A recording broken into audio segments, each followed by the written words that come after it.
नमस्कार, अभिवादन आपका। मैं दुर्गेंद्र चौहान हूं।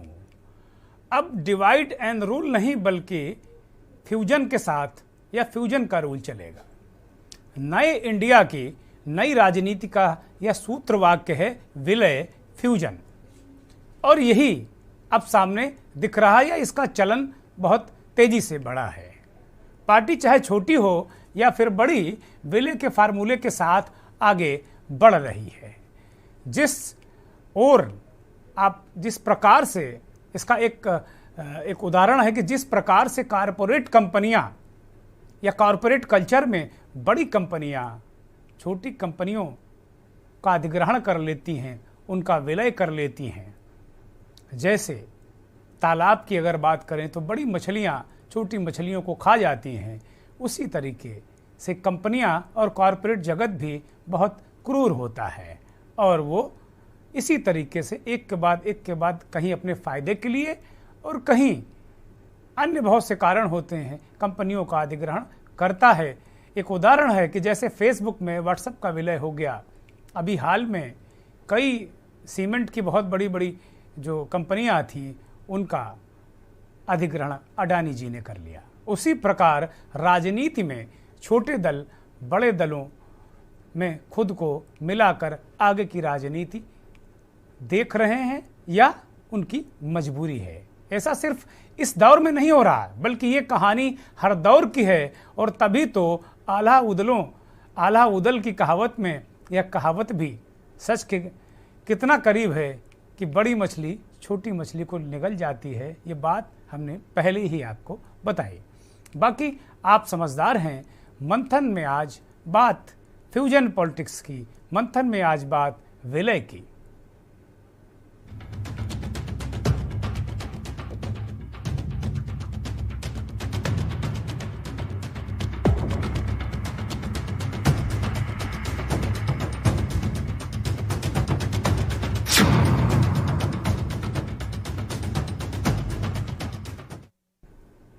ये विषय आज हम क्यों लेकर आए मंथन में, उसके कारण है।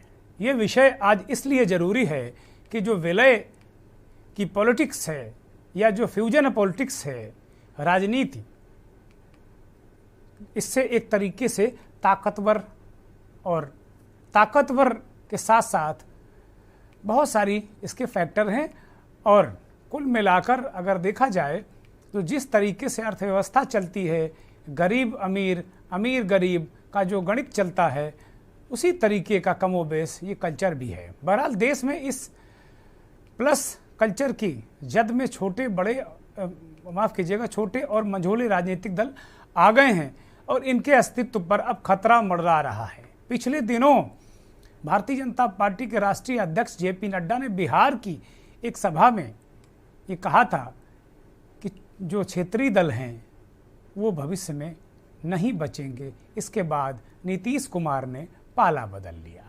सवाल ये भी है कि क्या देश अब पूरी तरीके से टू पार्टी सिस्टम में आ जाएगा? क्या देश एक तरीके से सिर्फ दो ही पार्टियां यहां बचेंगी? हमारे देश में एक कालांतर में जाते हमारे देश में कभी फूट डालो और राज करो की नीति काम करती थी, और इस नीति के जनक अंग्रेज थे। देश आजाद होने के बाद कतिपय राजनीतिक दलों ने भी यह नीति को अपनाया, लेकिन अब जोड़ो और आगे बढ़ो का फार्मूला फल फूल रहा है। तभी तो राहुल गांधी भारत जोड़ने के लिए निकले हैं और विश्व की सबसे बड़ी राजनीतिक पार्टी भारतीय जनता पार्टी लोगों को जोड़ने में कोई कसर नहीं छोड़ रही है। चाहे राज्य हो, चाहे दिल्ली का मसला हो, हर जगह भारतीय जनता पार्टी उनका एक अभियान सा चल रहा है। हाल के दिनों में बीजेपी में जहां कार्यकर्ताओं का जुड़ाव तेजी से बढ़ा है, वहीं जनता के चुने हुए प्रतिनिधियों ने भी बीजेपी की तरफ बाहें फैला रखी हैं। 14 सितंबर को गोवा के 8 कांग्रेसी विधायकों ने बीजेपी की सदस्यता ग्रहण कर ली। वहां के मुख्यमंत्री ने उन्हें सदस्यता दिलाई। हैरत की बात यह है कि गोवा के प्रदेश भाजपा के अध्यक्ष ने कहा कि भाई हम तो नहीं लेना चाहते थे, केंद्रीय नेतृत्व के कहने पर हमने शामिल कराया। ये नेता हैं पूर्व मुख्यमंत्री दिगंबर कामत, माइकल लोबो, दलीला लोबो, केदार नायक, संकल्प अमोनकर, राजेश फलदेसाई, एलेक्स को सिकेरा, रुडोल्फ फर्नांडीज, ये आदि ये नेता हैं। तो कुल मिलाकर इन लोगों ने क्यों भारतीय जनता पार्टी की सदस्यता ग्रहण की, या इनको भारतीय जनता पार्टी में शामिल कराकर भारतीय जनता पार्टी कांग्रेस को या देश को क्या संदेश देना चाहती थी, ये महत्वपूर्ण है। 18 सितंबर को जो बीत गया, जनता दल यूनाइटेड यानी जो नीतीश कुमार की जो पार्टी है जेडीयू, वहाँ दादरा नगर हवेली एवं दमन और दीव की जेडीयू की पूरी इकाई, प्रदेश अध्यक्ष समेत पूरे सारे के सारे लोग भारतीय जनता पार्टी में शामिल हो गए। दादरा नगर हवेली एवं दमन दीव के जेडीयू नेताओं ने भाजपा के राष्ट्रीय अध्यक्ष जेपी नड्डा और संगठन महासचिव बीएल संतोष की मौजूदगी में जनता दल यूनाइटेड के एक तरीके से नमस्कार उन्होंने कर लिया और अपनी पूरी की पूरी जो प्रदेश इकाई है उसका भारतीय जनता पार्टी में विलय कर लिया। भारतीय जनता पार्टी इस ऑपरेशन को भारतीय जनता पार्टी के राष्ट्रीय महासचिव तरुण चुग ने अंजाम दिया और कुल मिलाकर ये एक तरीके से अभियान रहा। इसी तरीके से आप देखिए उत्तर पूर्व के जो राज्य हैं, चाहे अरुणाचल प्रदेश हो, मणिपुर हो, वहाँ भी जेडीयू के जो विधायक थे, एक थोक सारे के सारे विधायक भारतीय जनता पार्टी में शामिल हो गए। और सबसे बड़ी बात यह है कि अभी पंजाब के भूतपूर्व मुख्यमंत्री कैप्टन अमरिंदर सिंह भी भारतीय जनता पार्टी में चले गए और उन्होंने अपनी जो उनका नवगठित दल था, लोक विधानसभा चुनाव से पहले उन्होंने बनाया था, उसका भी विलय उन्होंने भारतीय जनता पार्टी में कर दिया, फ्यूजन भारतीय जनता पार्टी में कर दिया। 2024 के लोकसभा चुनाव से पहले बहुत सारी राजनीतिक विलय टूट आपको देखने को मिलेगी। इस समय सबसे हॉट डेस्टिनेशन मध्य प्रदेश है। वहां से रोज खबर आ रही हैं कि कांग्रेस के विधायकों का एक बड़ा धड़ा टूटकर भारतीय जनता पार्टी में जा सकता है। उत्तर प्रदेश को लेकर भी भारतीय जनता पार्टी के नेता और खास तौर पर डिप्टी सीएम केशव प्रसाद मौर्य कई बार ये दावा कर चुके हैं कि सपा के 100 विधायक उनके संपर्क में हैं। ये भी आशंका जताई जा रही है कि यहाँ भी एक टूट हो सकती है या एक फ्यूजन हो सकता है, जो समाजवादी पार्टी से टूटकर भारतीय जनता पार्टी की तरफ ये फ्यूजन जा सकता है। मैं वनस्पति विज्ञान का विद्यार्थी रहा हूँ और वहाँ पौधों में जो फ्यूजन, बडिंग, इस तरीके की जो प्रक्रियाएं होती हैं उसको बखूबी समझता हूँ। मुझे लगता है लगभग वही सिद्धांत अब राजनीति में भी लग रहा है। जहाँ विपक्षी पार्टियों के आला कमान की नींद एक तरीके से उड़ी हुई है कि भाई कुल मिलाकर जो भारतीय जनता पार्टी की तरफ नेताओं का रुख कुछ ज़्यादा ही है और यही वजह है कि अन्य दल एक तरीके से थोड़ा सख्ते में है, परेशान है।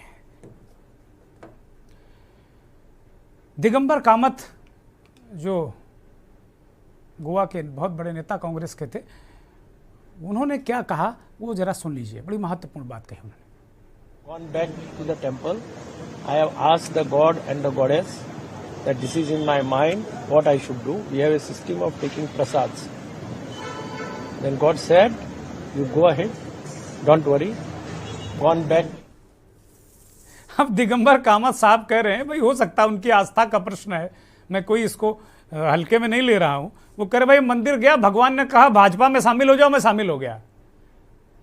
जब फ्यूजन और विलय इस हद तक होने लगे तो आप कल्पना कर सकते हैं कि 2024 में भारत की राजनीति किस कर्मठ बैठेगी। भारतीय जनता पार्टी पूरे प्रदेश, पूरे देश में, प्रदेशों और देश में एक तरीके से जो ऊर्जावान नेता हैं या जिनके राजनीतिक समीकरण, जाति समीकरण हैं, उनको अपने पाले में ला रही है फ्यूजन के जरिए। उनका इंडक्शन हो रहा है भारतीय जनता पार्टी में। और विपक्ष जो है, कांग्रेस के साथ जो विपक्ष चल रहा है, वो एक तरीके से पूरे विपक्ष को एक साथ जोड़ के एक पाले में लाने की कोशिश की जा रही है। दो तरीके प्रयास हो रहे हैं। राहुल गांधी भारत जोड़ो के तहत लोगों को भी जोड़ रहे हैं और राजनीतिक दलों को भी संकेत और संदेश दे रहे हैं। उनकी यात्रा में लगातार यात्रा के कई रंग आपको देखने को मिल रहे हैं और इस यात्रा के दौरान तमाम तरीके के विवाद भी हो रहे हैं, लेकिन अल्टीमेटली चर्चा तो कांग्रेस की ही हो रही है। इसीलिए इधर 2-3-4 दिनों से इस तरीके का कोई बिंदु आया नहीं जो विवाद में आए और चर्चा हो। ये भी भारतीय जनता पार्टी के लोग अब इससे बचने लगे हैं कि भाई अब ज़्यादा विवाद ना करो, नहीं तो फिर चर्चा जरूर होगी और चर्चा के बहाने फिर जाहिर सी बात है लोग कांग्रेस को समझने की कोशिश भी करेंगे। कल एक महत्वपूर्ण घटनाक्रम होने जा रहा है। कांग्रेस के अध्यक्ष को लेकर स्थितियां लगभग साफ हो रही हैं। अशोक गहलोत कांग्रेस के राष्ट्रीय अध्यक्ष हो सकते हैं। वो कल सुबह 11:30 बजे दिल्ली में सोनिया गांधी से मिलेंगे और राहुल गांधी ने लगभग ना कर दी है। वो कह रहे हैं कि भाई हम अब बिल्कुल ये जिम्मेदारी लेने को तैयार नहीं है। वो एक नेता के रूप में, एक कार्यकर्ता के रूप में काम करेंगे। और जैसे ही अशोक गहलोत का नाम लगभग तय होता नजर आया, आज मैं देख रहा था कि मुख्य धारा के मीडिया में इसकी चर्चा बड़ी जबरदस्त हो रही थी। एक पिक्चर हमने देखी थी, उसका नाम नहीं याद है, लेकिन उसमें कादर खान का एक रोल था और वो बने थे, एक नेता का कैरेक्टर था चौरंगी लाल दो मुखिया। एक बहुत छोटी सी बात है, मैं सुना देता हूं, फिर आगे मंथन को बढ़ाऊंगा। वो नेता विपक्ष के होते हैं और कहते हैं कि भाई 2 तरीके के बयान टाइप करके रखो। जब मुख्यमंत्री जी बाढ़ पीड़ित इलाकों में ट्रेन से जाएं तो आप ये वाला बयान जारी कर देना कि भाई बाढ़ पीड़ित जनता त्राही त्राही कर रही हो, मुख्यमंत्री 3 दिनों में ट्रेन से वहां पहुंचेंगे। और अगर मुख्यमंत्री हेलीकॉप्टर से जाएं तो आप ये वाला बयान जारी कर देना कि बाढ़ पीड़ित लोग दाने दाने को मोहताज है, मुख्यमंत्री लाखों रुपए का डीजल पेट्रोल, विमान में जो पेट्रोल लगता है उसको उड़ा रहे हैं। इस तरीके का एक कैरेक्टर दिखाया गया था और उनका नाम था चौरंगी लाल दो मुखिया।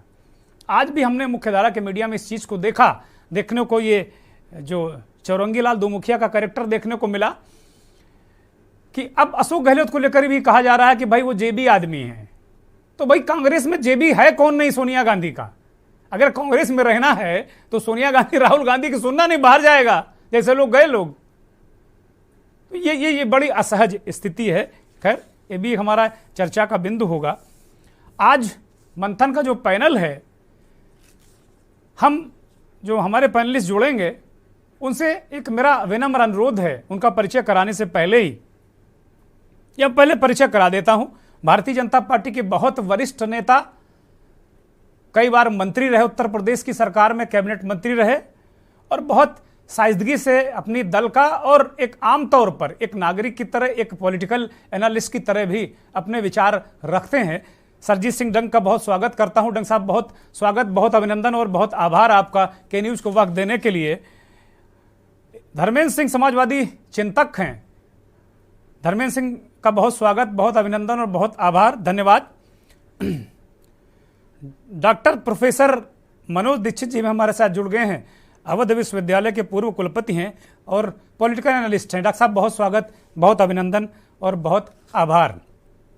जनता दल यूनाइटेड के प्रवक्ता मनीष नंदन जी भी हमारे साथ हैं। मनीष जी बहुत स्वागत, बहुत अभिनंदन और बहुत आभार। और प्रसपा के बहुत बड़े नेता राष्ट्रीय महासचिव राजेश यादव जी भी हमारे साथ जुड़े हैं, प्रवक्ता भी हैं। राजेश जी बहुत स्वागत, बहुत अभिनंदन, बहुत आभार। सभी जो पैनलिस्ट हैं बहुत विद्वान लोग हैं, बहुत अपने अपने दलों और जो अपने अपने क्षेत्र के माहिर लोग हैं। मेरा एक अनुरोध है कि आज जो ये चर्चा हम करेंगे, क्योंकि हमने इसमें विषय टू पार्टी सिस्टम का भी इन्वॉल्व किया है, फ्यूजन पॉलिटिक्स की हमने बात की है, हमने विपक्ष को जोड़ने और जो सत्ता पक्ष के अपने अपनी रणनीति की भी बात हम करेंगे। तो थोड़ा सा पार्टियों में उलझने के बजाय एनालिस्ट की तरह, विश्लेषक की तरह आप लोग अगर इसका विश्लेषण करेंगे तो मुझे लगता है दर्शकों को भी अच्छा लगेगा और ये मंथन अच्छे तरीके से अपने अंतिम सोपान तक पहुंच पाएगा। मेरा पहला सवाल डॉक्टर प्रोफेसर मनोज दीक्षित जी से ही है। डॉक्टर साहब, कुल मिलाकर एक नया एंगल देखने को मिल रहा है फ्यूजन पॉलिटिक्स, और उत्तर प्रदेश में अभी हमारे एक साथी ने अभी इस पूरे कार्यक्रम को एक नया एंगल देने की कोशिश की। उन्होंने कहा कि भाई ये जो विलय है ना, ये पता नहीं किस तरीके का हालात बनाएगी, किस तरीके के हालात होंगे। लेकिन हमने कहा कि भाई ये फ्यूजन पॉलिटिक्स है, अभी तक तोड़ो की राजनीति होती थी कि भाई इनको तोड़ दो उनको फोड़ दो, लेकिन अब ये फ्यूजन है। और भारतीय जनता पार्टी ने, चूंकि इसका एक बड़ी वजह यह भी हो सकती है कि बहुत सारे सहयोगी भारतीय जनता पार्टी को छोड़कर चले गए हैं, लेकिन अच्छी बात है कि वो जोड़ रहे हैं। राहुल गांधी उधर भारत को जोड़ रहे हैं और भारतीय जनता पार्टी के लोग जो तमाम दल वर्ग नेता उनको जोड़ने की कोशिश कर रहे हैं। तैयारी दोनों तरफ से चल रही है। और उत्तर प्रदेश में भी जो बहुत सारे दल ऐसे हैं जो छोटे छोटे दल हैं और उनके किसी के 10 विधायक, किसी के 5 विधायक, किसी के 4 विधायक, भविष्य में मुझे ये भी दिख रहा है कि वो दल भी शायद भारतीय जनता पार्टी के साथ फ्यूजन पॉलिटिक्स में इंक्लूड हो जाएं, अंदर आ जाएं। ये भी मुझे ऐसा लग रहा है। हो सकता है कि मैं अतिसंयुक्त या ज्यादा सोच रहा हूं, लेकिन मुझे ऐसा लग रहा है। तो डॉक्टर साहब, ये क्या तस्वीर बनने जा रही फ्यूजन पॉलिटिक्स बनाम जो विपक्ष जोड़ो? देखिए सुरगन जी, राजनीति है, राजनीति के अपने तरीके हैं। भाजपा ने राजनीति के बड़े कटु अध्याय जो हैं, सारे लेसन्स कांग्रेस से ही सीखे हैं। जी, और जी। लंबे समय तक माफ कीजिएगा डॉक्टर साहब, 1 मिनट रोक रहा हूं। जयकरण वर्मा जी का परिचय कराना भूल गया मैं, बहुत माफी के साथ में। जयकरण वर्मा जी कांग्रेस के नेता हैं, उनका मैं परिचय करा देता हूं दर्शकों से। जयकरण जी, बहुत माफी के साथ में, बहुत धन्यवाद, बहुत आभार। आप कंप्लीट करिए डॉक्टर साहब। जी, तो ये जो सारी पढ़ाई है वो तो कांग्रेस ने ही रचाई थी जी, और उसके लेसन सीखे हैं, और बाकी सारी पार्टियों ने इसको काफी वर्षों तक, काफी दशकों तक इसका शिकार भी बने रहे, टूटते भी रहे, मिलते भी रहे, मर्ज करते रहे। लेकिन पिछले एक 10-12-15 सालों में मुझे लगता है कि भाजपा ने ये लेसन ठीक से पढ़ लिए हैं और अब उन्होंने ये सारी बाजी वहीं पर पलटना शुरू कर दी है जहां से ये सारे लेसन चला करते थे। मुझे याद है कि 60 के दशक में जब पहली बार छोटे छोटे दलों ने अपना प्रवेश किया, उसके बाद ये आया राम गया राम की रोज की व्यवस्था चलती रहती थी। राजनीतिक अस्थिरता का एक बहुत लंबा दौर चला उस पीरियड में। उसके बाद भी ये सब होता रहा कि लोग पहले कांग्रेस में मिलते थे और अब कांग्रेस से मिलते हैं। ये एक दौर आ गया है, 180 डिग्री का परिवर्तन लगभग आ चुका है। और अब ये जरूर है, अब ये आपने जो शब्द इस्तेमाल किया है बड़ा इंटरेस्टिंग शब्द है, फ्यूजन। ये ऐसा क्यों हुआ है? पहले जब बड़े दलों ने ये एक प्रयास किया था, उसमें पहले यूपीए भी थी और एनडीए भी थी, इन्होंने प्रयास किया था कि छोटे छोटे दलों को मिलकर एक मोर्चा बनाया जाए और उस मोर्चे के सहयोग से सत्ता तक पहुंचा जाए, और पहुंचे भी। लेकिन बीच में ये जरूर उन्होंने देखा है कि इस मोर्चे के जो घटक हैं, वे घटक थोड़े दिनों में फिर से बेचैन होने लगते थे और स्वतंत्र होने की तैयारी कर लेते थे, अस्थिरता की नौबत आ जाती थी।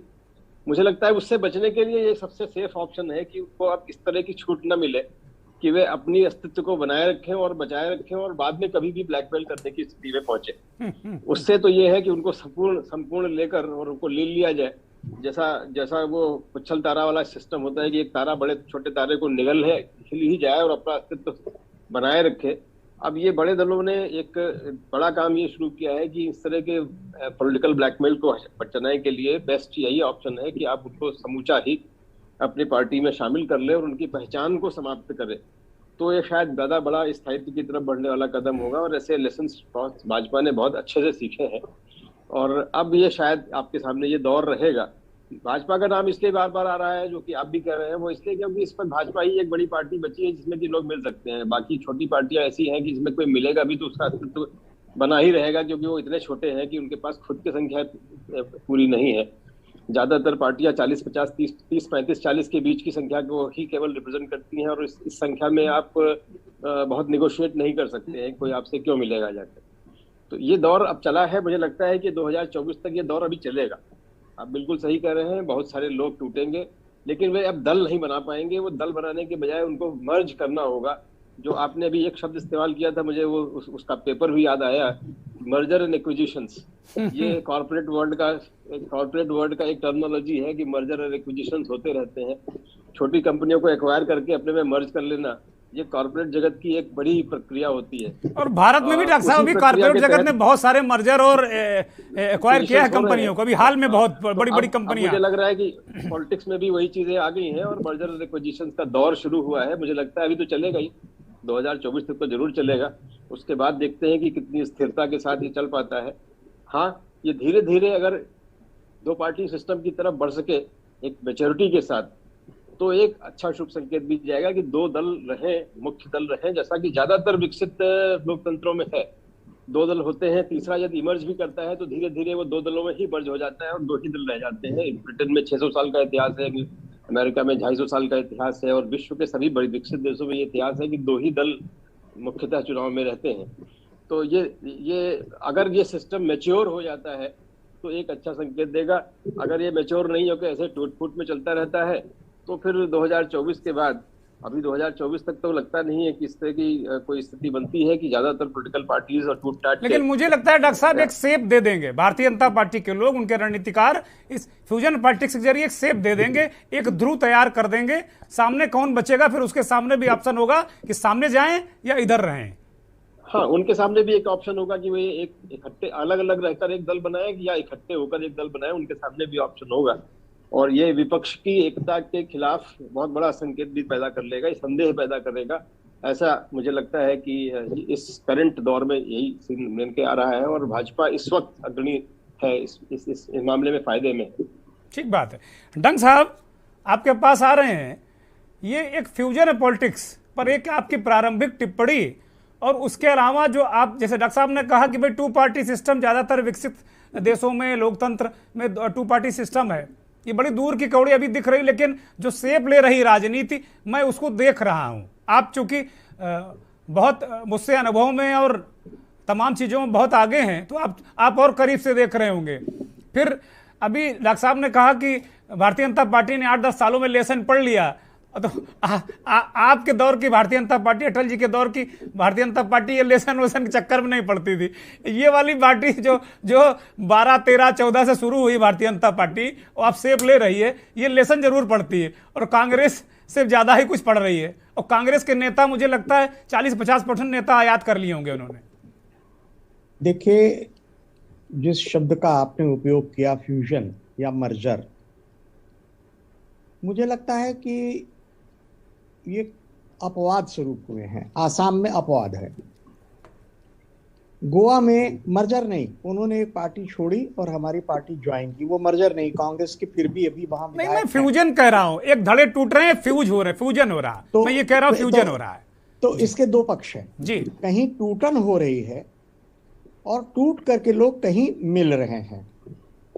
मैं ससम्मान आपसे कहना चाहता हूं, आज एक भी प्रदेश जहां कांग्रेस का शासन भी है, राज्यों में शासन है उनका, क्या कोई अन्य दल का, विशेष करके भारतीय जनता पार्टी या छोटे दलों का भी, कोई टूट कर उनके साथ मर्ज कर रहा है? हर व्यक्ति जो राजनीति में भाग ले रहा है वो इस बात का ध्यान रखता है कि जनता का रुझान किधर है। जनता अगले चुनाव जो भी आएंगे, चाहे वो स्टेट्स के आए, बहुत निकट ही हैं, हिमाचल में होगा, गुजरात में इत्यादि कई जगह होना है, तो वहां ये देखते हैं कि जनता का रुझान क्या है, उनको चुनाव जीतना है। अगर जिस दल में वह हैं उससे वो चुनाव नहीं जीतने की संभावना देख रहे हैं तो स्वाभाविक है उस दल में जाएंगे जिसको जनता ज्यादा पसंद कर रही है। ठीक बात। और यही स्थिति आज आपको देखने को मिल रही है। अपने यहाँ उत्तर प्रदेश में माननीय अखिलेश जी ने चुनाव के पहले ही कहा कि हम किसी बड़े दल से समझौता नहीं करेंगे। एक छोटे दल से समझौता किया, क्या उनमें मर्ज कर गया? वो अलग होने की स्थिति है, वहां फूट पैदा हो रही है आपस में। राजभर जी की पार्टी में कुछ लोग चले गए, राजभर जी का मत अलग है। तो हर व्यक्ति अपना फ्यूचर देख रहा है राजनीति में कि जनता का झुकाव जिधर है हम उस पार्टी के साथ चले जाएं। और कांग्रेस से सीखने की इसमें कोई बात नहीं है, कांग्रेस से कुछ सीखना था ही नहीं। कांग्रेस से सीखा होता तो आज बहुत बड़ा नुकसान देश का हो चुका होता। कांग्रेस ने तो देश को बंटवा दिया, कांग्रेस ने कश्मीर का मसला फंसा दिया, कांग्रेस के लंबे समय तक देश की आर्थिक दुरावस्था रही। तो ये बातें सारी ध्यान में रखनी होंगी। और आप देखें ना, अभी भारत जोड़ो अभियान हो रहा है, उसमें ज्यादा से ज्यादा समय कहां दिया जा रहा है?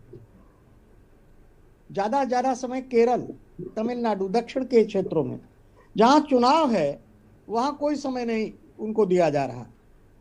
तो ये सारी बातें जब सामने आती हैं तो ये लगता है कि जनता के रुझान को देखते हुए विधायक और अन्य नेता वो अपनी पार्टी छोड़ करके भारतीय जनता पार्टी की ओर आ रहे हैं। और यह दिखाता है कि जनता का झुकाव, ऐसा राजनीतिक पंडित मानते हैं जो राजनीति में काम कर रहे हैं, वो ऐसा मानते हैं कि जनता का झुकाव भारतीय जनता पार्टी की ओर उत्तरोत्तर बढ़ता चला जा रहा है। और अंतिम बात आपसे और कहना चाहता हूं, ये नीतियों के कारण, कामों के कारण, जिन क्षेत्रों में अभाव था, परेशानी थी, वहां जनता ये महसूस कर रही कि पहले से हमारे हित के काम ज्यादा हो रहे हैं। और इस बात से भी कोई इनकार नहीं कर सकता कि दुर्भाग्य से राजनीति में आज 3 बल हावी हैं, मजहब और जाति बल, धन बल और बाहुबल। उत्तर प्रदेश में तो बाहुबली टूटे हैं, धन बल भी टूटेगा, आज नहीं तो कल टूटेगा, टूटना ही है। लोकतंत्र में सुव्यवस्था हो, राम राज्य हो, तो उसके लिए इन तीनों बलों को किसी न किसी तरह से बाहर करना ही पड़ेगा। और चुनाव आयोग भी इसके बारे में सोच रहा है। सुप्रीम कोर्ट ने भी 1-2 रूलिंग ऐसी दी हैं जहां उनका ये लगता है कि नहीं, ये इस प्रकार के तत्व जो मजहब और जात के नाम पर राजनीति करते हैं या प्रचुर धन का उपयोग कर करके और राजनीति में काम कर रहे हैं, चाहे धन कहीं से आया हो, तो ये ठीक बात, लोकतंत्र के लिए शुभ लक्षण है। ठीक बात, ठीक बात। एक ब्रेक का इशारा हो रहा है, अभी ब्रेक पर जा रहे हैं, ब्रेक से लौटेंगे तो डंग साहब ने इस चर्चा को थोड़ा कुछ और एंगल दे दिए। वो कह रहे हैं कि भाई धन बल, जाति बल और संप्रदाय वाला मसला, ये 3 जो चीजें हैं इनको तोड़ना होगा, तब राम राज्य आएगा राजनीति में। अच्छी बात है, आना चाहिए राम राज्य। आप देख रहे हैं के न्यूज, खबरों का सारथी। देखें कौन नया खिलाड़ी आया है, समझा देते हैं, प्यार से समझाएंगे। ये तो अपनी जुबान है। जुबान एक हो तो दिल भी एक होने चाहिए। विमल बोलो जुबान केसरी। गोल्डी हिंग का तड़का लगे तो सभी दबा के खाते हैं। गोल्डी हिंग, कण कण में जान। मेडिकल लाइन में पैरामेडिकल स्टाफ के तौर पर अपना सुनहरा भविष्य चाहते हैं तो 24 घंटे इमरजेंसी सेवाएं देने वाला Chandni school of nursing and paramedical centre, Vikas Nagar, Lakhanpur, Kanpur व Chandni college of nursing, Basosi, new Shivli road, Kalyanpur, Kanpur Dehat आज ही ज्वाइन करें। Registration open. मस्त मस्त मस्त मस्त मस्त है, बड़े मस्त है, टेस्ट में भी लज्जत है। बावर्ची की सोया बड़ी बड़ी मस्त है। बावर्ची न्यूट्री सोया बड़ी, इसमें है हाई प्रोटीन जो खाने को बनाए एक हेल्थी डाइट, और टेस्ट में बड़े मस्त है। देखें कौन नया खिलाड़ी आया है, समझा देते हैं, प्यार से समझाएंगे। ये तो अपनी जुबान है। जुबान एक हो तो दिल भी एक होने चाहिए। विमल बोलो जुबान केसरी। आप देख रहे हैं के न्यूज, खबरों का सारथी।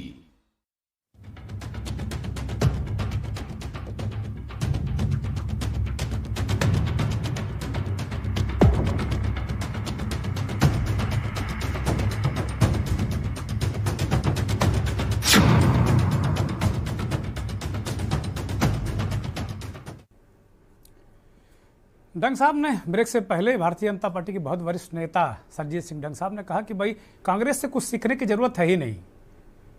प्रोफेसर मनोज दीक्षित ने कहा था कि भाई इन्होंने पूरे पाठ कांग्रेस वाले पढ़ लिए और फ्यूजन की पॉलिटिक्स में ये भी आगे बढ़ चले हैं। डंग साहब का एक तर्क है कि भाई जिस तरफ ये दिख रहा है कि कोई पॉलिटिकल व्यक्ति वहाँ रहकर चुनाव जीत सकता है, काम कर सकता है, उस ओर बयार बह रही। इसमें कहीं कोई इस तरीके का नहीं, कोई फ्यूजन या कोई कन्फ्यूजन नहीं है।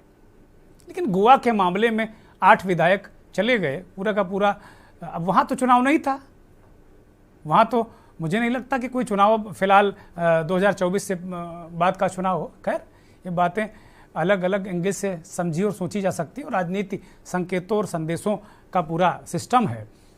कांग्रेस के नेता जयकरण वर्मा जी के पास चलते हैं। जयकरण जी, कुल मिलाकर जो फ्यूजन पॉलिटिक्स हो रही, सर्वाधिक लोग आपके जा रहे हैं। डंग साहब कह रहे हैं कि भाई आपसे अगर वो कुछ सीखते, उनकी पार्टी सीखती या वो लेसन पढ़ते तो अब देश बर्बाद हो जाता अब तक। और वही लोग वहीं जाते हैं, पॉलिटिकल लोग वहीं जाते हैं जहां वो लगता है कि वहां वो पार्टी कुछ काम कर रही है। तो कोई कांग्रेस में नहीं आ रहा कोई, ये बड़ा सवाल है भाई, कांग्रेस में क्यों नहीं आ रहा कोई? जयकरण जी, जयकरण जी अनम्यूट करिए, दर्शक सुन नहीं पा रहे हैं आपको। क्षमा कीजिएगा। दुर्गेन जी, कांग्रेस में कौन आ रहा है, कांग्रेस से कौन जा रहा है, ये आज का मुद्दा नहीं। आज का मुद्दा ये है कि इस देश के साथ कौन खड़ा है और इस देश के विरोध में कौन खड़ा है। आज कांग्रेस पार्टी पूरे देश में देश को बचाने की हर उस व्यवस्था के साथ खड़ी है जिससे हमारा देश सजा संवरा रहे। अभी हमारे बीजेपी के साथी कह रहे थे दुर्गेन जी कि धन बल, बाहुबल और मजहब को समाप्त करना चाहते हैं। मैं इनसे पूछना चाहता हूं बड़े विनम्र भाव से कि धन बल, आप कारपोरेट को, आज कारपोरेट उद्योगपतियों की सरकार चल रही है, उन्हीं के भरोसे पूरे देश में भारतीय जनता पार्टी की सरकार चल रही है, उन्हीं के पैसे से हमारे विधायक सांसद खरीदे जा रहे हैं, उनके पैसे से पार्टियां तोड़ी जा रही हैं और हमारे बीजेपी के प्रवक्ता महोदय का कहना है कि धन बल को खत्म करना चाहते हैं। दूसरा, इन्होंने मजहब की बात की। दुर्गेन जी, मैं बड़े ही जिम्मेदारी के साथ कह सकता हूं, मजहब, जात और तरह तरह के वर्ग इनके लिए बड़ी ही समझ लीजिए उन्नति का है। जैसे मुसलमान, मुस्लिम शब्द जो है ये इनके लिए वरदान साबित होता है। मुसलमान का नाम ले करके सत्ता में आ गए, मुसलमान का नाम ले करके हमेशा देश को डराने का काम करते हैं। मुसलमानों के नाम पर आज इनकी दुकान चल रही है, सरकार नहीं चल रही है, जिसको आप कह सकते हैं, जिसको मैं बार बार कहता हूं कि कारपोरेट घराने की सरकार है। तो कारपोरेट घराने के हिसाब से आज ये तोड़ने और मिलाने की बात करते हैं। दुर्गेन जी, आपने शुरुआत में कह दिया कि भारतीय जनता पार्टी की शीर्ष नेतृत्व ने बिहार में कहा कि ये छोटी छोटी पार्टियां नहीं बचने वाली हैं। मैं बड़े जिम्मेदारी के साथ कह सकता हूं, आज ये छोटी पार्टियों को खत्म करना चाहते हैं, कल छोटे छोटे गरीब मजदूर किसानों को भी खत्म करने की घोषणा कर सकते हैं। ये भारतीय जनता पार्टी है, ये अपने राज चलाने के लिए कुछ भी कर सकती है। जयकरण जी, ये फ्यूजन पॉलिटिक्स का कोई काट वाट आपने निकाला है कि मतलब ऐसे ये फ्यूजन पॉलिटिक्स है भैया, बहुत तेजी से बढ़ रही है। डॉक्टर साहब ने कहा कि 24 तक ये बहुत बिकेगी, ये मान लो आप। तो ये मतलब भारत जोड़ो से ये फ्यूजन पॉलिटिक्स का जवाब है या कुछ और नीतीश कुमार जी के साथ में मिलकर है, कहीं कुछ सिस्टम बना रहे हैं आप? दुर्गेन जी, जो क्षेत्रीय पार्टियां हैं, क्या वो देश में रहने के लायक नहीं है, या उनके जो विचार हैं उनको हम सुन नहीं सकते? या अगर जो ऐसा है तो हमारी राजनीतिक उनकी संस्थाएं हैं, उनकी रजिस्ट्रेशन होते हैं, उनकी मान्यता है। अगर जो उनकी इतनी गड़बड़ी है उनकी मानसिकता में, तो हमारी सरकारें उनको राजनीतिक दलों की मान्यता क्यों देती हैं? मुझे ऐसा लगता है जो भी राजनीतिक पार्टी है, अगर जो हम पर वो आवाज उठावें या उन पर उठावें, हमें उनसे सीख लेने की जरूरत है। उनको तोड़ने, डरवाने, खरीदने और विलय कराने के अलावा देश को जोड़ने की ज्यादा जरूरत है। जो हमारे नेता, इसका भी तो जवाब दे दीजिए वर्मा जी। वो कह रहे हैं भारतीय जनता पार्टी की तरफ लोग जा रहे हैं, बताओ एक नाम जो कांग्रेस में कोई शामिल हो गया हो। क्यों नहीं हो रहा है ऐसा? कभी आप लोगों का जी दुर्गेन जी देखिए, जब देश की आजादी का समय चल रहा था उस समय भी के दीवानों की संख्या बड़ी कम थी। ज्यादा लोग आप देख रहे होंगे कि ये संघ परिवार तो पूरा पूरा उनके साथ था जहां मलाई काटने को मिल रही थी। लेकिन कुछ उन वीर शहीदों ने, कुछ आजादी के दीवानों ने कम संख्या में भी रहते हुए उन्होंने देश के लिए अपने प्राणों की आहुति दी, देश के लिए अपने आप को समर्पित तो किया। आप कांग्रेसी कार्यकर्ताओं से बलिदान मांग रहे हैं, इसका मतलब विचारधारा के बलिदान देने की जरूरत है। हमारे जैसा कांग्रेसी, आज अगर जो देश को जरूरत है तो हम अपने आप को समर्पित करते हैं। इसलिए कि आज हमारे देश की हालात दयनीय है, बहुत ही चिंतनीय ठीक है। बात है, इसलिए देश को बचाने ठीक बात की है। ज्यादा जनता दल जरूरत है यूनाइटेड के राजनीति प्रवक्ता मनीष विश्व रंजन जी की हमारे बात साथ नहीं में है। हैं। विश्व- मनीष जी, जो कुल मिलाकर फ्यूजन पॉलिटिक्स है उसमें अब कोई कंफ्यूजन तो बचा नहीं है, आप क्लियर और अच्छी तरीके से आपके नेता भी इस जान गए, इसीलिए वो जैसे ही उनको लगा कि फ्यूजन होने वाला है तो सारे कंफ्यूजन दूर करके और सीधे वो लालू जी के पास चले गए और सरकार बना ली। शायद यही एक मात, सबसे बड़ी मात भारतीय जनता पार्टी को मिली। बाकी शिवसेना जितने भी दल हैं आप देख लीजिए, और अमरिंदर सिंह साहब ने एक पार्टी बनाई थी, लग रहा था कि भाई कुछ दिन तो वो चलाएंगे, लेकिन वो पंजाब के बहुत बड़े नेता, बहुत बड़े कद उनका राजनीतिक कद, और कल जब वो शामिल कराए गए तो नरेंद्र सिंह तोमर और किरण रिजिजू साहब उनको माला पहना रहे थे, पटका पहना रहे थे। मतलब कुल मिलाकर एक संकेत और संदेश देने की कोशिश की गई कि भाई कृषि कानून और तमाम सी चीज़ों को लेकर जो भी रहा हो, लेकिन मुझे लगता है कि अमरिंदर सिंह साहब ने अपेक्षा की होगी कि भाई नड्डा जी कम से कम उनको दिलाते सदस्यता। ये बात एक अलग है रेफरेंस के तौर पर। लेकिन क्या क्षेत्रीय दलों का वजूद इस देश में खतरे में हो गया है? क्या क्षेत्रीय दलों के जो क्षेत्रीय दल हैं वो निशाने पर हैं? और दूसरा जो मेरा बड़ा महत्वपूर्ण सवाल है कि क्या ये देश टू पार्टी सिस्टम की तरफ जा रहा है? मनीष जी, सही समय पर सही निर्णय लेना। दुर्गेश जी, थोड़ा से मेरे सामने वो राष्ट्रीय महासचिव आ रहा है, उसको प्रदेश महासचिव करिए नेता का। मैं करवा दे रहा हूँ। जयकरण जी का जो पदनाम वो ठीक कर दिया जाए जी। सही समय पर सही निर्णय लेना, यही माननीय नीतीश कुमार जी की पहचान है। और जैसे कि आदरणीय मोदी जी ने ही बताया था कि समाजवादी विचारधारा के जो सच्चे सपूत हैं आज देश में, वो माननीय नीतीश कुमार जी ही हैं। पहले हमें ये समझने की जरूरत पड़ी कि ये छोटे दल पूरे देश में पनपे क्यों। 60 और 70 के दशक में जिस समय राजनीतिक उठापटक चल रही थी, उसके बाद फिर दल बदल कानून वगैरह भी आया, तो ये जहाँ जिन क्षेत्रों में विकास के बयार नहीं पहुंची थी, जिन क्षेत्रों की लोगों की बातें नहीं सुनी जा रही थी, सत्ता तक नहीं पहुंच पा रही थी, वहां के लोगों ने अपने लोगों को, भले ही वो अपने लोग का मतलब हो गया कि अपने धर्म और जाति विशेष के लोगों को उन लोगों ने खड़ा किया और वहां पर समर्थन दिया उनको, ताकि वो अपनी बात को सदन तक पहुंचा सके। ये बहुत बहुत महत्वपूर्ण विषय है। जिन छोटे दलों को, जिनको बोला जा रहा है छोटे दल, वो अपने अपने क्षेत्रों में बहुत मजबूत हैं, काफी समय से सत्ता में है। क्या ममता बनर्जी को आप मजबूत नहीं कहेंगे? क्या नीतीश कुमार जी जो पिछले 15 साल से सत्ता में, 9वीं लोकसभा में पहली बार चुने गए, कितने टाइम तक वो सांसद रहे, 14वीं लोकसभा तक वो जो है चुने गए, तो क्या उनको आप छोटा नेता कहेंगे? या कहीं पर भी जो आप नवीन पटनायक जी को क्या छोटा नेता कहेंगे, मजबूत नेता? क्या वो मजबूत नेता नहीं है?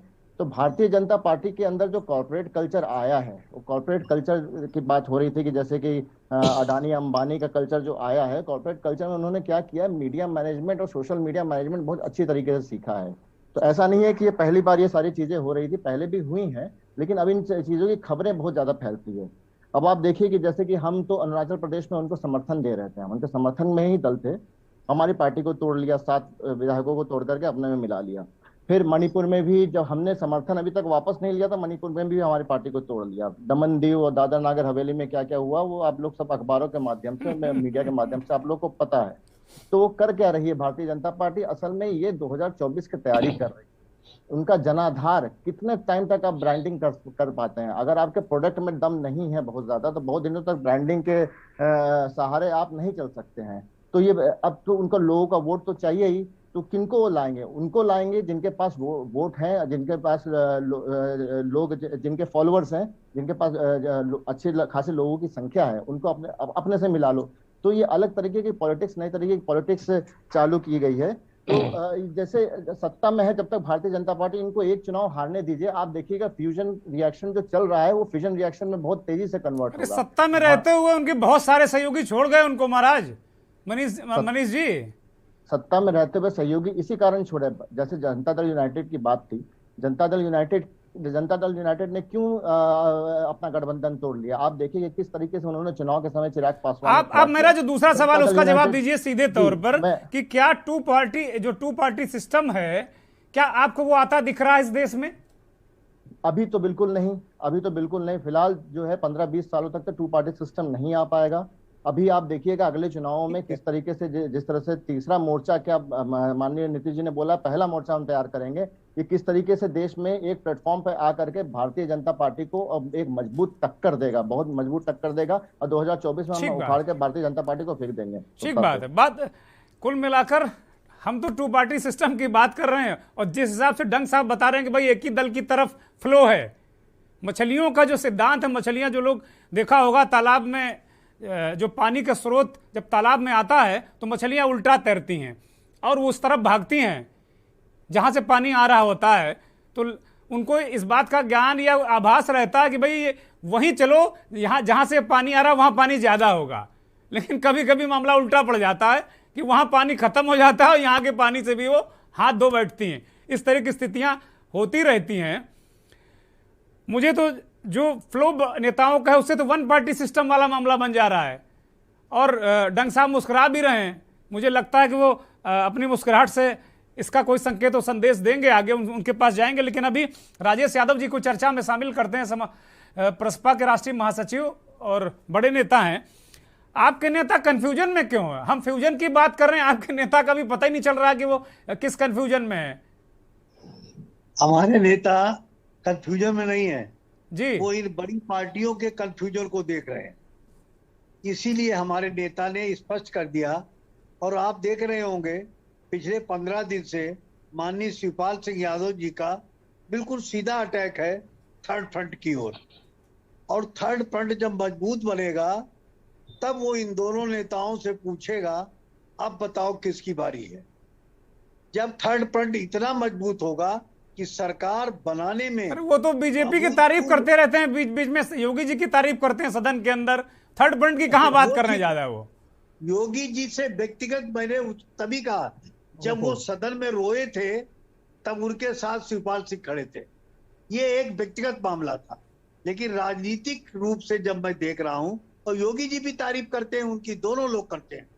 हाँ, तो यही तो है। अखिलेश सदन में कह चुके कि भाई योगी जी आपको हमारे चाचा की बहुत चिंता रहती। अखिलेश जी खुलेआम कह चुके सदन में कि भाई आप हमारे चाचा को छोड़ दो, उनकी चिंता आप मत करो। भाई आपकी बात सही। जब दो बुजुर्ग कोई मिलते हैं राजनीति से हटकर, कहते हैं आप देखा कि लखनऊ के ताज होटल में उन्होंने साफ कहा, और वो सब दोबारा मैं रिपीट नहीं करना चाहता हूँ। हमारे शिवपाल सिंह यादव तो जी अब कंफ्यूजन राजेश जी दूर हुआ आपके नेता का? कहाँ हैं, कहाँ जा रहे हैं, क्या कर रहे हैं, कुछ क्या स्थितियां हैं? मैं इसका उत्तर दे रहा हूँ। कंफ्यूजन कोई नहीं है।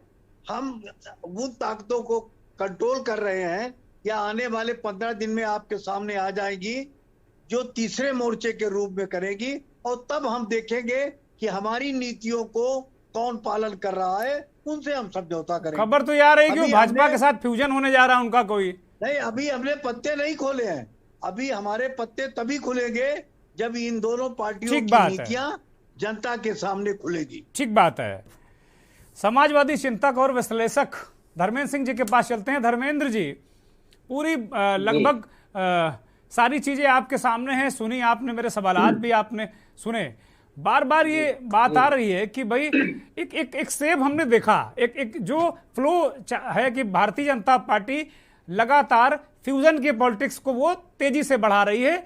और अभी मनीष नंदन ने इस बात की ओर इशारा भी किया कि भाई उन नेताओं को अपने साथ वो लेकर उनका फ्यूजन कर रहे हैं जिनकी जाति, सामाजिक स्थिति, ये सब जो बहुत मजबूत हैं, उन नेताओं को, जैसे इनको तो परेशान करके रख दिया, इनके जहां ये गए वहां इनके विधायक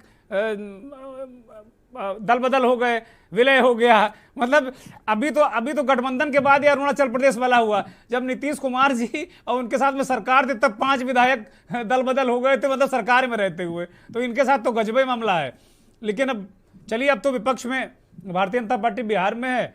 लेकिन कुल मिलाकर आपको क्या परिस्थिति, क्या स्थिति दिख रही है धर्मेंद्र जी? फोन आ रहा था। नहीं सर, मैंने सुना ध्यान से 2-3 चीजें निकल के आई जी। जैसा डॉक्टर कह रहे थे कि इस देश में अब बाईपोलर सिस्टम डेवलप हो जाएगा। मैं तो कह रहा हूँ यूनिपोलर आप डेवलप कर लीजिए। चाहत तो आपकी यूनिपोलर की है, लेकिन क्षेत्रीय दल, अगर आप ये कहते हैं कि ये आजादी का अमृत महोत्सव है, इसका मतलब कांग्रेस ने भी अपना चरमोत्कर्ष देखा है और बीजेपी का भी ये मोटा मोटी चरमोत्कर्ष ही है। अब यहाँ से उनका भी पराभव होना है।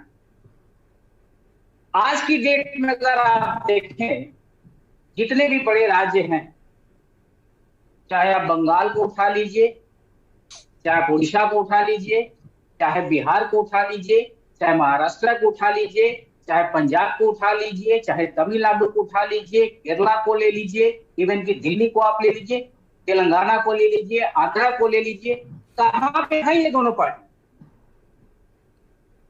जितने राज्यों का मैंने नाम गिनाया है, यहां पे कहीं ना कहीं क्षेत्रीय छत्रपों का जलवा है।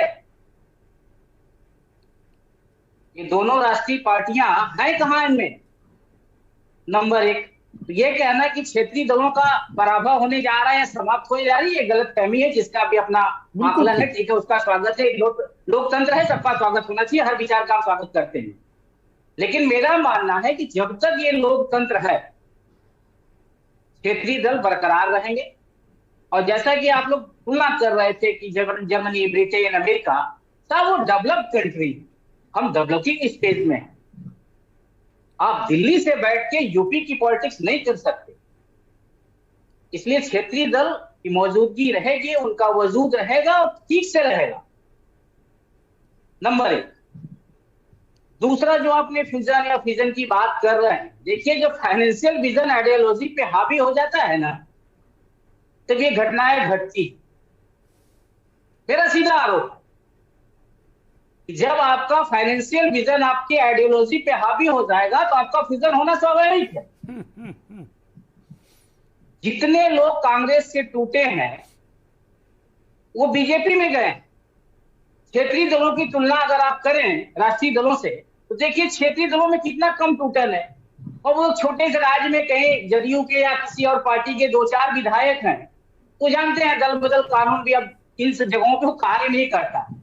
4 तो जीते हैं, 2/3 है, 3 बार ये कहानी खत्म। लेकिन जो बड़े स्टेट हैं, जैसे मान लीजिए बिहार है, बंगाल है, उड़ीसा है, पंजाब है, यहाँ पे तोड़ के दिखाए ना। या यूपी में ही था, अभी 5 साल पीछे आप देखिए, वहां पे बहुत कोशिश किए होंगे तोड़ने की, मेरा अपना मानना है, तोड़े। वो छोटे राज्य जिनकी कुल युवा 50, 60, 100 सीटें हैं, उसमें से 2-4 अगर कोई दल पाया है, वो पीछे हो लेते। तो वहां पे वही फाइनेंशियल विजन का मामला रहता है सर, आइडियोलॉजी और की है कोई नहीं। न ममता जी आपका सपोर्ट करने वाली हैं, न चंद्रबाबू नायडू आपका सपोर्ट करने वाले हैं, न रेड्डी साहब आपका सपोर्ट करने वाले हैं, न अखिलेश जी आपका समर्थन करने वाले हैं, न नीतीश जी आपका समर्थन करने वाले हैं। आपका समर्थन कौन कर रहा है? क्षेत्रीय दलों की देखिए सबसे बड़ी कमी क्या है ना, उनकी व्यक्तिगत महत्वाकांक्षा। और व्यक्तिगत महत्वाकांक्षा के चलते जो मोर्चा किसी अब काम नहीं चलने वाला है, देश में बहुत आगे बढ़ चुका है। मोदी जी किसी मोर्चे से नहीं संभलने वाले। अब आपको मोदी जी का विकल्प देना होगा। ये जो कवायद चलती है मोर्चा दिल्ली, बंबई, यूपी, यहाँ कोई मतलब नहीं है। आप कहिए कि मोदी जी के विकल्प ये है, हम रात में हम मोर्चा बनाएंगे, दिन में वो टूट जाएगा। ये मोर्चेबंदी से काम अब नहीं चलेगा, आपको विकल्प देना होगा। जिस दिन ये क्षेत्रीय दल एक विकल्प के रूप में एकजुट हो गए, तो आप समझिए कि कांग्रेस की तो हालत पतली है ही है। वो क्षेत्रीय दलों के सहारे है। अगर छोड़ दीजिए, मान लीजिए कि एमपी में उनकी, मान लेते हैं कि मध्य प्रदेश, राजस्थान, छत्तीसगढ़ और गुजरात, ये 4-5 स्टेट है जहां कांग्रेस और बीजेपी आमने सामने है। तो कांग्रेस अगर अपनी स्थिति परिस्थिति को थोड़ा से रियलाइज करे, क्षेत्रीय छत्रपों को थोड़ा सा प्रमोट करे, अपनी महत्वाकांक्षाओं को वो थोड़ा दबाए, और क्षेत्रीय छत्र अपनी व्यक्तिगत महत्वाकांक्षाओं को दबाए, और ये सरकारी एजेंसियों को दुरुपयोग से डरना बंद करें, कल इनकी सरकार हट जाएगी। ठीक बात है, ठीक बात है धर्मेंद्र जी, बिल्कुल बिल्कुल बड़ी महत्वपूर्ण बातें आपने रखी। लेकिन शिवसेना को तोड़ा, शिवसेना टूटी, एक धड़ा गया और भारतीय जनता पार्टी के साथ सरकार बनाया। शिवसेना भी, मैं उसको राष्ट्रीय दल तो नहीं कह सकता, वो वही महाराष्ट्र में है। नीतीश कुमार जी को बिल्कुल, अगर आपकी आइडियोलॉजी नहीं, अगर आइडियोलॉजी आपकी नहीं है, आपकी कोई विचारधारा नहीं है, तो आप टूटेंगे। शिंदे साहब के टूटने के पीछे कोई विचारधारा का मामला नहीं था, वहां तो मामला फाइनेंशियल फंसा हुआ है। ठीक बात है। आपकी इतने करोड़ की फाइल हमारे पास है, अगर आप नहीं आए तो ऐसा हो जाएगा। उनसे दिल से कभी बंद कमरे में बात कीजिए, वो कहीं नहीं सिलसिला छोड़ के जाना चाहते। तो आप जेल जाने के लिए तैयार रहिए, आप सड़क पे संघर्ष करने के लिए तैयार रहिए, कहीं कुछ नहीं होगा। ठीक बात। डंग साहब के पास चलते हैं। डंग साहब, डंग साहब, भ्रष्टाचार। धर्मेंद्र जी अब डंग साहब के पास चलते हैं, चूंकि अब मंथन अंतिम सोपान पे पहुंच रहा है। डंग साहब, बहुत सारी बातें धर्मेंद्र सिंह जी ने रखी, राजनीतिक और सामाजिक चिंतक हैं। कुल मिलाकर आपके दल पर, अब चूंकि दल के पंडित के रूप में आप हैं, मैं आ रहा हूं, आप ही के पास आ रहा हूं डंग साहब, आप ही के पास आ रहा हूं। आपके दल पर बहुत सारे डराने धमकाने इनके आरोप लगते हैं कि भाई जो फाइनेंशियल जो मसले होते हैं ना, अब फिर बात वही ईडी की आ जाएगी, चर्चा बहुत लंबी हो जाएगी। तो मुझे लगता है कि ये आरोप तो लगते ही हैं। देखिए, मैं जयकरण जी जो महासचिव हैं कांग्रेस के, उनको एक स्मरण कराना चाहूँगा। हमारा नारा है सबका साथ सबका विकास, और इन्हीं के पार्टी के एक प्रधानमंत्री जी ने एक वक्तव्य दिया कि भारत की संपत्ति और समृद्धि पर पहला अधिकार मुसलमानों का है। हम तो सबको साथ लेके चल रहे हैं। हमने जो भी सुविधाएं जनता को दी, न जात देखी, न पात देखी, न मजहब देखा। केवल मुसलमानों को वोट बैंक बना करके रखना, यह तो बहुत खतरनाक है। और अब उन्होंने भी धीरे धीरे इसको समझना शुरू कर दिया है। दूसरी बात, श्रीमान धर्मेंद्र सिंह जी ने कही कि मैंने कहा कि क्षेत्रीय दल गायब हो जाएंगे। मैंने कभी ऐसा नहीं कहा है। नहीं, नड्डा जी ने कहा, नड्डा जी का रेफरेंस ले रहे हैं। नड्डा जी की बिहार में जो दिया गया बयान अभी है हमारे पास। देखिए, वो बता दूं आपको, ठीक है, राजनीति में इस प्रकार के बयान दिए जाते हैं। मैं इस मामले में धर्मेंद्र सिंह जी से 100% सहमत हूं। कहीं पर किसी वर्ग की महत्वाकांक्षा है, कहीं पर किसी व्यक्ति की महत्वाकांक्षा है, और उसके कारण वो, आप ही बताइए, इतने अधिक दल जितने हमारे यहाँ चुनाव आयोग में पंजीकृत हैं, शायद विश्व में कहीं नहीं होंगे जी। तो आखिर इसके पीछे सोच क्या है? कहीं न कहीं व्यक्तिगत महत्वाकांक्षा या वर्ग की महत्वाकांक्षा, या जिन्हें ये लगता है वास्तव में पीड़ित हैं कि हम उपेक्षित हैं, इस सरकार में भी उपेक्षित, उस सरकार में भी उपेक्षित। आखिर इतने दल बने ही क्यों? और यह मैं सहमत हूं धर्मेंद्र सिंह जी से कि क्षेत्रीय दल तब तक जीवित रहेंगे। अब वो कितने मजबूत होंगे अलग बात है, तब तक जीवित रहेंगे जब तक वर्ग की महत्वाकांक्षा, जाति की महत्वाकांक्षा और वर्ग की महत्वाकांक्षा, यह सरकारें जो बैठी हैं उनकी चिंता नहीं करेंगी। जब सबको न्याय मिलेगा तो नए दल बनाने का कोई औचित्य नहीं है। आप एक बात और ध्यान से इसको समझिएगा, हमारे साथ उत्तर प्रदेश में अपना दल सहयोगी दल है, निषाद पार्टी हमारे साथ है। क्या उनको हमने कभी मर्जर के लिए दबाव डाला? और ऐसा नहीं किसी चुनाव में है, अपना दल तो हमारे साथ पिछले कई चुनावों में रहा है और उनको पूरा सम्मान मिलता है। जिन पार्टियों को, छोटी पार्टियों को बड़ी पार्टियां सम्मान नहीं देंगी, जैसे माननीय अखिलेश जी ने कहा कि हम छोटे दलों बड़े दलों से समझौता नहीं करेंगे।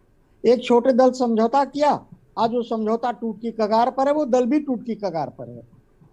तो टूट गया, 2-3 खंडों में हो गया वो दल भी। दल भी हो गया, उसका कारण है व्यक्तिगत महत्वाकांक्षा। जहां तक फाइनेंशियल बातें हैं, आप एक बात बताइए कि राजनीति में, मैं बहुत कठोर बात कह रहा हूं, अपवाद स्वरूप अच्छे लोग होंगे जो कि बिल्कुल पूरी राष्ट्रीय निष्ठा, जनता की प्रतिनिष्ठा और ईमानदारी से काम करना चाहते हैं। अपवाद होंगे, मैं बहुत कठोरता से कह रहा हूं। ठीक बात है, वो हर पार्टी में वही स्थिति है। डॉक्टर साहब, आप ही कह सकते हैं और दूसरे में हिम्मत भी नहीं है। आप ही कह सकते हैं। भारतीय जनता पार्टी, मुझे लगता शायद एक आधा कोई नेता मिले तो मिले, दूसरा नहीं मिलेगा। साफ बात कर रहा हूं मैं। हाँ। आप ये बताइए कि अगर हम भ्रष्ट नहीं है तो हमें ईडी से क्यों डर? अगर हम भ्रष्ट नहीं है तो हमारे यहाँ करोड़ों रुपया कहां से निकल रहा है? कहां से निकल रहा है करोड़ों रुपया? ठीक बात। तो यह तो मैंने आपसे फिर कहा, मैं फिर निवेदन कर रहा हूं, जब तक लोकतंत्र में मजहब और जाति बल, धन बल और बाहुबल का वर्चस्व रहेगा, तब तक आदर्श लोकतंत्र कभी स्थापित नहीं हो सकता। ठीक बात है। तब तक भारत के कुछ न कुछ लोग सदैव दुखी और पीड़ित रहेंगे। ठीक बात है, ठीक बात है। जयकरण जी, डंग साहब ने बहुत महत्वपूर्ण बात कही कि भाई अब ये जो 3 चीजें उन्होंने बताई, इनके बिना मतलब ये इनके सफाई के बिना कोई बिल्कुल रहेगा नहीं। और बड़ी महत्वपूर्ण और बात कही, बहुत दमखम के साथ में कही। और मैं के न्यूज के इस मंच से जो करोड़ों दर्शक देख रहे हैं, मैं डंग साहब का धन्यवाद कहूंगा, साधुवाद कहूंगा, उनकी तारीफ करूंगा कि उनके जैसे ही सुचिता वाले नेता जिन्होंने 1 रुपया शायद मेरी जानकारी में नहीं कभी गलत तरीके से कमाया होगा, ऐसे ही नेता किसी भी दल में हो, इतने ही दमखम के साथ वो कह सकते हैं। वो पीडब्ल्यूडी के मिनिस्टर थे डंग साहब, पीडब्ल्यूडी के मिनिस्टर, जहां का जो संयुक्त सचिव अरबों खरबों में खेल जाता भी बवाल हुआ पीडब्ल्यूडी में। उत्तर प्रदेश में जो मंत्री जी थे पता नहीं कहां लापता है, उनका सचिव दिल्ली डिपोर्ट कर दिया गया, वो ज्वाइंट सेक्रेटरी था मौजूदा सरकार। बड़ी कटु बात हम भी कह रहे हैं डंग साहब की तरह। पीडब्ल्यूडी जैसा डिपार्टमेंट, फुल टाइम ताकतवर मंत्री, ये नहीं कि फाइल कहीं और जाएगी, डंग साहब ही करते थे वो फाइल। लेकिन आज ये कोई कह नहीं सकता, उंगली उठा सकता। तो ऐसे ही लोग राजनीति को आगे बढ़ाते हैं। मैं बहुत खुले मंच से और मंथन के इस कार्यक्रम में उनकी प्रशंसा करना चाहूंगा। जयकरण जी, जहां तक रही दलगत की बात की, वो बात को इस बात को कह रहे हैं डंग साहब कि भाई डर है, अर्थ इन्वॉल्व है। धर्मेंद्र सिंह ने ठीक कहा कि भाई पैसा इन्वॉल्व है। आपके लोग भी लालची हैं, भाग गए वो। क्यों सिंधिया भाग गए, क्यों जितिन प्रसाद भाग गए, और इनकी राजनीतिक हैसियत क्या है? सिंधिया अपने नौकर से हार गए, जितिन प्रसाद देखो चुनाव नहीं जीते, क्या हैसियत थी? और है जब बड़े नेता को उसके पद के और योग्यता के सम्मान नहीं मिलेगा, सम्मान नहीं मिलेगा, हर धन नहीं है, सम्मान नहीं मिलेगा तो भी चला जाएगा। नहीं, ठीक बात है, ठीक बात है। लेकिन इन लोगों को बहुत सम्मान दिया, बहुत सम्मान दिया कांग्रेस ने, इतना इतना सम्मान दिया। जी बोलिए जल्दी से, जयकरण जी बोलिए बहुत जल्दी। दुर्गेन जी, देखिए डंग साहब का उनके ईमानदारी पर, उनके व्यक्तित्व पर आपने कहा है, तो मैं सवाल उठाने के लायक भी अपने आप को नहीं समझता और सवाल उठाना भी नहीं चाहिए। उनकी ईमानदारी को मेरा सलाम है। लेकिन क्या ऐसे अगर जो चलता रहा कि जिस से डंग साहब ने आपने बताया कि इनके कार्यकाल में कुछ और लोग बहुत धनवान हो गए, ठीक उसी प्रकार से जिस प्रकार से हमारे देश के माननीय प्रधानमंत्री के, जिस प्रकार से हमारे देश के माननीय प्रधानमंत्री के कार्यकाल में कुछ लोग दुनिया में दूसरे नंबर के अमीर हो गए, इस ईमानदारी को मैं सलाम करूं या ना करूं। जयकरण जी, मैंने डंग साहब के कार्यकाल की बात नहीं की, मैं मौजूदा बात कर रहा हूं, इस वक्त की। इस वक्त जो पीडब्ल्यूडी मिनिस्टर हैं, मैं बिल्कुल खुलकर कह रहा हूं, और योगी जी ने जांच भी कराई इस घोटाले की, उसकी बात कर रहा हूं। डंग साहब के कार्यकाल पे कोई उंगली नहीं उठा सकता।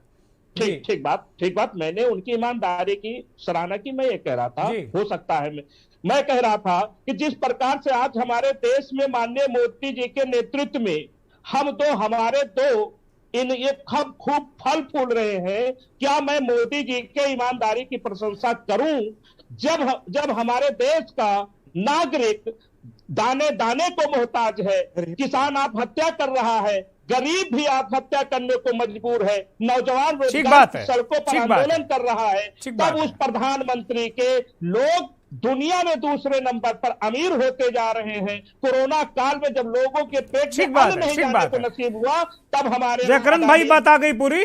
अब फाइनल कमेंट के लिए डॉक्टर प्रोफेसर मनोज दीक्षित जी के पास चलते हैं। डॉक्टर साहब, बहुत सार्थक चर्चा हुई और बहुत मुझे लगता है कि शुद्ध अंतःकरण से लोगों ने बात की, लगभग सभी लोगों ने, है ना, सभी लोगों ने बहुत शुद्ध अंतःकरण से बात की और मुद्दों को रखा। ये अच्छी बात है कि मंथन आरोपों प्रत्यारोपों तक सिमट कर नहीं रह गया। सभी जो पैनलिस्ट हैं बहुत अच्छे तरीके से बात की। अब कुल मिलाकर जो मेरा मूल प्रश्न था, फ्यूजन और कंफ्यूजन, और जो फ्यूजन का सारा कंफ्यूजन है, उस पर आपकी अंतिम टिप्पणी। देखिए, राजनीति में ये दौर चलते रहेंगे, चलते हैं। क्षेत्रीय दल बने हैं, छोटे दल बने हैं, बड़े दल बने हैं, छोटे से बड़े से दल बनते हुए हम लोगों ने देखे हैं, और बड़े दलों को छोटे बनते भी हम लोगों ने देख लिया है। ये हमारे आपके ही कार्यकाल में पिछले 10-20 सालों में ही हमने देखा है कि एक छोटी सी पार्टी जिसके पास 2 MP थे, आज वो देश की सबसे बड़ी पार्टी है। वो सबसे एक ऐसी पार्टी को हमने जिसके पास 400 MP हुआ करते थे, आज उसकी हालत ये है कि वो अपोजिशन में रिकॉग्नाइज होने लायक नहीं बची है। ये तो प्रक्रियाएं देश में चलती रहेंगी और चलती हैं, लेकिन हाँ, मौजूदा दौर में जो आपने जो शब्दावली इस्तेमाल की है, मुझे उसी का इंटरेस्ट था जिसकी वजह से मैं आज आपकी डिबेट में शामिल हुआ कि कंफ्यूजन और कंफ्यूजन ये दोनों ऐसे ही स्टेज में आज जहां पर बड़े दल, तथाकथित बड़े दल कंफ्यूज्ड है और जो बड़ा दल है जो वास्तविकता में बड़ा है वो फ्यूजन के लिए तैयार है। और इन दोनों की ही चर्निंग इस वक्त राजनीति में चल रही है और ये दौर अभी खत्म होने वाला नहीं है। मैंने आपसे जैसा पहली बात में कहा, ये 2024 तक दौर चलेगा। ये बाकी दलों की जिम्मेदारी है कि वे अपने आप को कैसे स्थापित करते क्या हैं। क्षेत्रीय दल क्या क्षेत्रीय दल कांग्रेस के छतरी के नीचे आएंगे? इस जो फ्यूजन और कंफ्यूजन वाली पॉलिटिक्स है, इसमें कहीं नजर आ रहा है आपको? कांग्रेस के पास छतरी है ही नहीं तो उसमें आएंगे कहाँ? ठीक बात है, ठीक बात है, ठीक बात। दूसरे को ढकने की अभी स्थिति नहीं है। ये भारत जोड़ो यात्रा के बाद हो सकता है उनके पास अपने लिए छतरी हो जाए, दूसरे जुड़ेंगे उनसे। बहुत बहुत शुक्रिया तो नहीं लगता है। डॉक्टर प्रोफेसर मनोज दीक्षित जी, बहुत शुक्रिया। डंग साहब का बहुत शुक्रिया, धन्यवाद। मनीष नंदन जी का बहुत शुक्रिया, धर्मेंद्र सिंह जी का बहुत शुक्रिया, जयकरण वर्मा जी का भी बहुत शुक्रिया और राजेश यादव जी का भी बहुत बहुत शुक्रिया, बहुत बहुत धन्यवाद। और बहुत बहुत धन्यवाद के न्यूज़ को देखने वाले उन करोड़ों दर्शकों का भी बहुत धन्यवाद और बहुत बहुत आभार कि आपने बहुत धैर्य के साथ इस मंथन के इस खास कार्यक्रम को देखा, सुना और समझा। लेकिन अंतिम फैसला तो जनता जनार्दन के पास है और अभी 2024 इतना करीब भी नहीं है। सोचिए, समझिए और आराम से निर्णय लीजिएगा। अब मंथन में वक्त हो चला है चलते चलते का, और चलते चलते में बात करेंगे कांग्रेस पार्टी की भारत जोड़ो यात्रा। 280 किलोमीटर से ज़्यादा का सफ़र ये यात्रा पूरा कर चुकी है और 29 सितंबर तक ये केरल में रहने वाली है। इस यात्रा की दिलचस्प तस्वीरें हम आपको मंथन में अपने इस खास सेगमेंट में दिखाते हैं। तो आज भी हम आपके लिए लेकर आए हैं ऐसे ही शानदार, दिलकश और संगीत से सराबोर तस्वीरें। आनंद लीजिए इन तस्वीरों का और मुझे इजाज़त दीजिए। ये जो तस्वीरें हैं ये थुरावूर के 1300 साल पुराने देवस्थानम का वीडियो है, जहां राहुल गांधी 1300 साल, आप कल्पना कीजिए कितना पुराना ये मंदिर है जहां राहुल गांधी पहुंचे थे। ये तस्वीर देखिए और भक्ति रस में डूब जाइए। बहुत बहुत धन्यवाद। नमस्कार।